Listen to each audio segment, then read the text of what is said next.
లలితా నమోస్తుతే మణిద్వీప నివాసినే సర్వ విద్య సర్వ ఐశ్వర్య ప్రదాయిని నమోస్తుతే.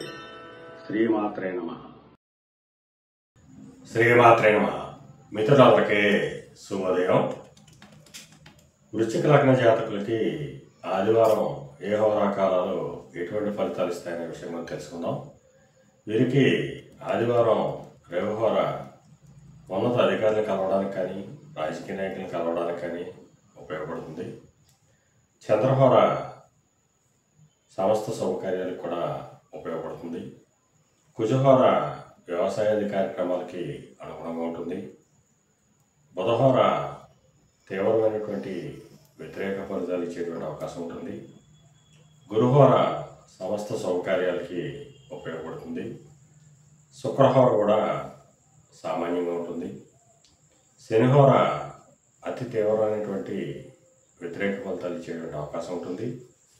ఈ హోరాకాలంలో తీసుకున్న ప్రతి నిర్ణయం కూడా తీవ్రమైనటువంటి ఇబ్బందులకు గురి చేసేటువంటి అవకాశం ఉంటుంది.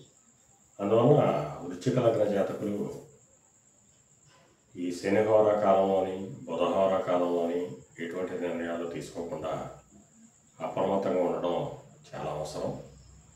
శ్రీమాత్రే నమః.